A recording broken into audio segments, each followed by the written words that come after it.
j'espère que vous allez bien. Alors ça fait longtemps que je me suis pas assise pour filmer une vidéo complètement dédiée aux plantes, même si j'en parle beaucoup dans mes vlogs. Mais au moment où cette vidéo va sortir, je serai au Portugal avec mon chéri et j'aurai pas emmené mon ordinateur, donc pas de montage possible et forcément pas de vlog.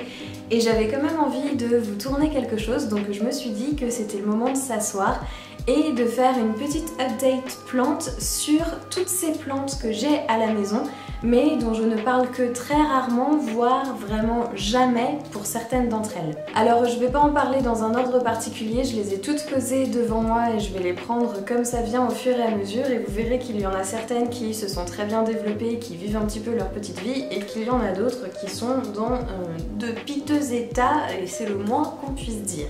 Alors la première plante dont j'avais envie de vous parler c'est de mon Aeskinandus, je n'ai aucune idée de comment ça se prononce, on va l'appeler la plante lipstick, c'est beaucoup plus simple. Je vous avais montré en vlog le moment où je l'avais acheté, où je l'avais ramené à la maison, c'était l'année dernière. Et depuis, eh bien, je ne crois pas vous l'avoir refilmé. J'en ai posté quelques photos dans mes stories Instagram. Donc si vous me suivez sur Instagram, vous aurez vu qu'elle a fleuri. Mais sinon, à la caméra, je la filme quasiment jamais, tout simplement parce qu'elle est dans un coin du bureau qui est pas super accessible. Mais elle vit sa petite vie, elle continue de pousser, elle a même fait des fleurs, donc ça veut dire qu'elle est plutôt contente. Je l'arrose peut-être une fois tous les 15 jours, et encore. Mais le truc que j'aimerais bien faire avec cette plante, c'est plutôt qu'elle soit posée sur un tabouret devant une fenêtre, c'est de la suspendre parce que je pense qu'elle serait encore plus jolie dans un macramé suspendu à une fenêtre. Surtout maintenant qu'elle est en fleurs, c'est vraiment hyper joli.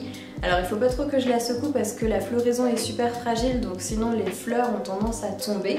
Mais dans l'ensemble, c'est vraiment une plante qui est hyper facile, qui me pose absolument aucun problème, qui prend beaucoup de lumière et qui pousse et fait sa petite vie tranquillement à la maison. Alors après cette belle réussite avec la plante lipstick, on va passer à un fail, hein. Grosso modo c'est ça, et c'est mon Phytonia qui vivote, c'est le cas de le dire.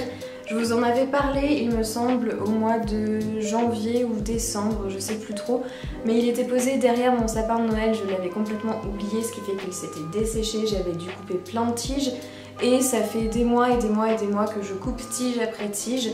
Il vivait vraiment bien dans notre ancien appartement, il était sous la lampe de croissance et donc il poussait vraiment bien, mais là depuis qu'il est ici, je l'ai un petit peu délaissé et puis depuis il est vraiment devenu hyper moche. Il lui reste quasiment aucune feuille et celles qui lui restent, elles sont pas franchement terribles. Il y en a qui sont déformées, il y en a qui sont jaunes. Celles qui poussent, elles sont vraiment toutes petites. Donc c'est une plante que j'ai pas envie de jeter parce que je l'aime bien et en même temps je me dis que franchement c'est pas hyper chouette à regarder. Je sais pas trop si je réussirai à la refaire démarrer. Donc pour le moment elle est aussi posée dans le bureau. J'essaye de m'en occuper et d'y penser, de l'arroser régulièrement. Mais clairement, c'est une plante qui a vécu de meilleurs jours et qui fait franchement la tronche en ce moment. D'où le fait d'ailleurs que je la montre pas souvent à la caméra. Une autre plante que je ne vous ai jamais montrée, il me semble, en vidéo, c'est ce Crassula pellida qui est en fait une bouture que j'avais ramassée dans une jardinerie. J'avais trouvé une tige qui était cassée par terre et je me suis dit, bon la pauvre, je vais pas la laisser là toute seule. Donc je l'avais prise, je l'avais ramenée à la maison, posée sur un peu de terre, je l'arrose de temps en temps. Et ça y est, elle a fait des racines et elle commence à repartir, donc je suis bien contente. Elle pousse tout doucement, mais elle pousse quand même, donc c'est vraiment super sympa. Elle est posée juste devant la fenêtre, elle vit sa petite vie. Et ma foi, eh bien, je suis assez contente de l'avoir ramenée, elle me plaît bien cette petite plante. Elle est vraiment toute mignonne et j'attends de voir comment elle va évoluer dans les mois qui viennent. Une autre plante dont je ne parle que très rarement, c'est mon aloe vera qui est aussi posée juste devant une fenêtre plein est et qui a vu aussi de meilleurs jours. Je l'avais rapproché de la fenêtre pendant l'hiver parce qu'il souffrait un petit peu du manque de lumière. Et là c'est l'inverse, il a trop de soleil direct donc il va falloir que je l'éloigne de la fenêtre. Et en réalité cette plante là, si je la montre pas trop, c'est parce que c'était un cadeau donc j'ai pas envie de la donner, mais je suis pas fan. L'aloe vera c'est vraiment pas une plante qui me fait rêver, donc je la garde, elle pousse bien, elle se développe vraiment bien, j'essaye d'en prendre soin, mais voilà, elle me fait pas rêver, elle me fait pas kiffer plus que ça, donc je la montre pas trop à la caméra tout simplement parce que je trouve pas que ce soit une plante hyper jolie selon mes goûts. Voilà, mais en attendant, elle vit pas trop mal. Là, il va vraiment falloir que j'éloigne de la lumière, que je recoupe tous les bouts qui sont un petit peu abîmés ou desséchés. Mais sans plus. Cette plante, ouais, vraiment sans plus. On va rester sur le thème des succulentes et voici deux autres petites succulentes qui sont à la maison et que je ne vous ai absolument jamais montrées. En fait, on a été à un mariage en août dernier et chaque invité avait une petite plante de poser sur son assiette avec laquelle il pouvait repartir. Donc il y en avait une sur la mienne et une sur l'assiette de mon homme.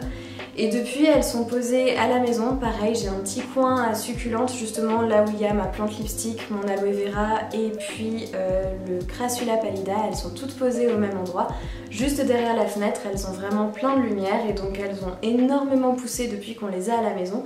Très clairement, je m'en occupe pas beaucoup, je les arrose une fois de temps en temps, je les laisse faire leur petite vie, elles ont bien évolué.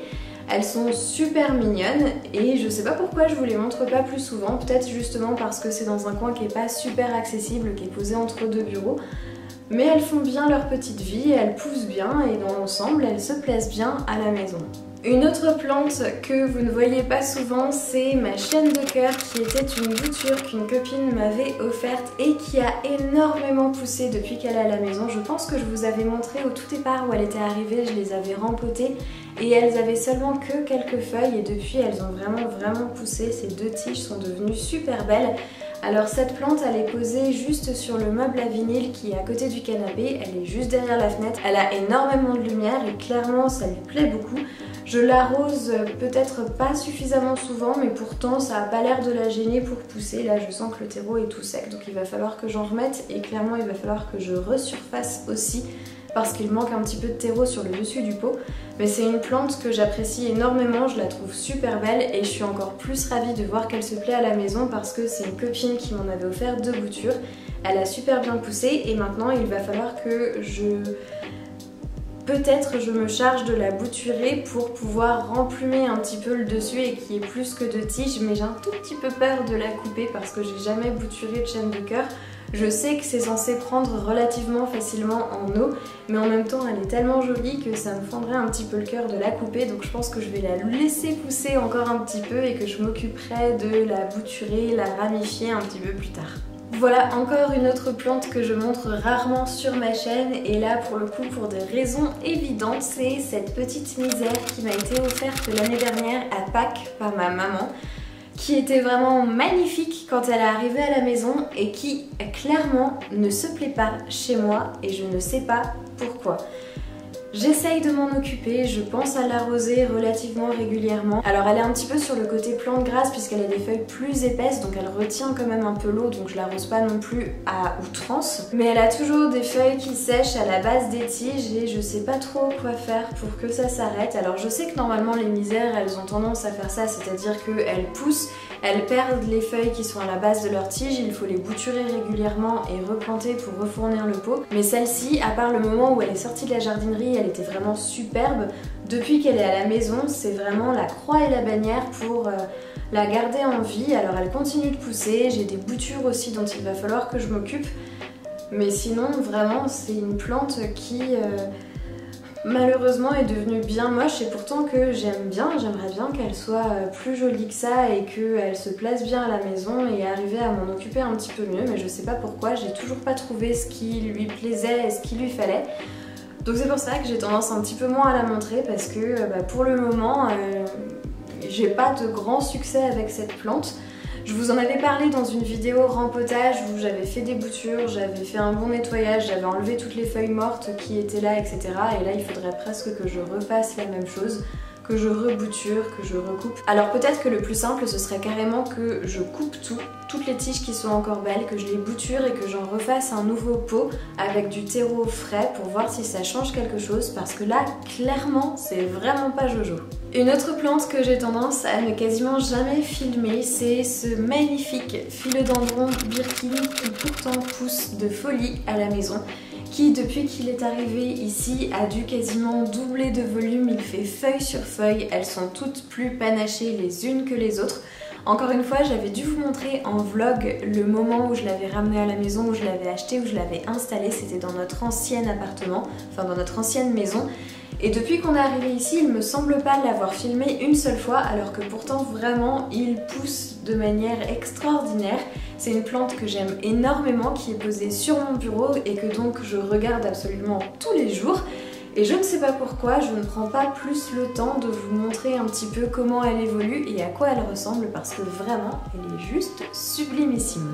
Et la dernière plante dont je voulais parler aujourd'hui, c'est de mon Alocasia Pink Dragon. Alors je triche un petit peu parce que je vous l'ai montré en vlog l'année dernière, il me semble. Je l'avais traitée parce que j'avais l'impression qu'elle avait des nuisibles. Et en fait c'était pas du tout le cas, je m'étais inquiétée pour rien. Mais depuis je vous l'ai pas montré, je la filme pas beaucoup parce qu'elle est posée pareil dans un coin de l'appartement où je filme un petit peu moins. Mais elle a l'air de relativement bien se plaire, et surtout ce que j'avais envie de vous montrer aujourd'hui, c'est qu'elle est en train de faire de nouvelles tiges, donc j'ai super hâte de voir comment elle évolue parce que c'est la première fois qu'elle va faire de nouvelles feuilles à la maison. Et depuis que je l'ai, elle avait jamais rien fait, alors elle était pas morte hein, clairement, mais elle avait jamais rien fait, et donc là je suis vraiment ravie de voir qu'il y a du mouvement, qu'il y a du renouveau, et j'ai très hâte de voir ces nouvelles feuilles qui vont sortir, et je voulais vous faire une petite update sur cette plante qui me plaît vraiment énormément, qui a des tiges hyper graphiques avec des petites taches un petit peu marron clair, et les tiges sont roses, donc c'est vraiment super joli, et j'ai très hâte de voir ces nouvelles feuilles qui devraient sortir dans les semaines à venir. Et voilà, j'ai fait le tour de toutes les plantes que je voulais mentionner dans cette vidéo sur ces plantes dont je parle très peu, voire que je ne montre jamais sur cette chaîne. J'espère que vous aurez passé un agréable moment, et comme toujours, je vous dis à très vite.